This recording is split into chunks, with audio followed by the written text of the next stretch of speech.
Hello. അപ്പോൾ ദേ കണിയൊക്കെ കണ്ട് കഴിഞ്ഞ് മനസ്സിനൊക്കെ സന്തോഷമായി ആകെ. എല്ലാവർക്കും നല്ലത് തന്നെ വരട്ടെ എന്നൊക്കെ പ്രാർത്ഥിച്ചിങ്ങനെ നിന്ന് അല്ലേ. അപ്പോൾ അങ്ങനെ ഒരു ദിവസം തുടങ്ങി. അപ്പോൾ ഞാൻ കിച്ചണിൽ വന്നപ്പോൾ അമ്മ വിഷ് കട്ടയൊക്കെ റെഡിയാക്കി വെച്ചിട്ട് ഇത് കഴിച്ചിട്ടുണ്ട് ഗൈസ്.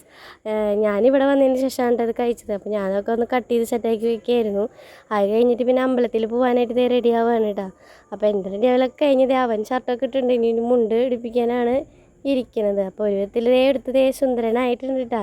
കുറച്ച് ഫോട്ടോസ് എടുക്കാൻ വേണ്ടി നിന്ന് തരുമെന്ന് ചോദിക്കാനാണ് അവൻ ഈ പോസ് മുഴുവൻ കാണിച്ചു കൊണ്ടിരിക്കുന്നത്. അവിടെ ഒന്ന് നിന്ന് തരുമെന്ന് പറഞ്ഞിട്ട്. അപ്പോൾ അതൊക്കെ ഞാൻ അമ്പലത്തിൽ പോയി വന്നു കേട്ടോ.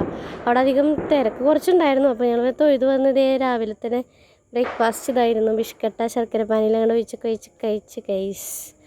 അത് കഴിഞ്ഞപ്പോൾ ഒരാൾ അവിടെ മുറ്റത്ത് വീണ്ടും ബാക്കിയുള്ള പടക്കങ്ങൾ പൊട്ടിച്ചുകൊണ്ടിരിക്കുന്നു. അപ്പോൾ പായസമൊക്കെ റെഡി ആയിട്ടുണ്ട്. സദ്യയൊക്കെ ഓൾറെഡി സെറ്റാണ്. അപ്പോൾ ഞങ്ങളിപ്പോൾ ഒരു 12:30 ആയപ്പോൾ ഫുഡ് കഴിച്ചു കേട്ടോ. കാരണം എനിക്ക് എൻ്റെ വീട്ടിലേക്ക് പോകുന്ന കാരണം ഞാൻ വേഗം തന്നെ എല്ലാം റെഡിയായി ഞങ്ങൾ ഇറങ്ങി പോയിക്കൊണ്ടിരിക്കുകയാണ്. അപ്പോൾ ഞാൻ എൻ്റെ വീട്ടിൽ പോയിട്ട് വേണം എനിക്കിനി പിന്നെ വല്യമ്മയുടെ വീട്ടിൽ പോകണം. അപ്പോൾ പിന്നെ സമയം കളയാനല്ലല്ലോ, വേഗം ഇറങ്ങി. അല്ലെങ്കിലും ഭക്ഷണം കഴിച്ചിട്ട് നമ്മൾ നമ്മുടെ വീട്ടിലേക്ക് പോകുമല്ലോ അല്ലേ. അപ്പോൾ ഞാൻ അവിടെ ചെന്നിട്ട് അവിടുത്തെ സദ്യയുടെയും കൂടി ടേസ്റ്റ് നോക്കിയായിരുന്നു ഗെയ്സ്. ഇവിടെ വിഷുപ്പൂരായിരുന്നു കേട്ടോ വലിയമ്മയുടെ. അപ്പോൾ അതൊക്കെ കുറച്ച് നേരം കാണാനായിട്ട് പോയി നിന്നായിരുന്നു. അപ്പോൾ അതൊക്കെ നിന്ന് തിരികെ കഴിഞ്ഞപ്പോൾ പിന്നെ വീട്ടിൽ പോയി കിടന്നുറങ്ങി ഗെയ്സ്. അപ്പോൾ ഇന്നത്തെ എൻ്റെ ഒരു വിഷു കഴിഞ്ഞു ഗെയ്സ്. അപ്പോൾ അടുത്ത വീഡിയോയിൽ കാണാം. ബൈ.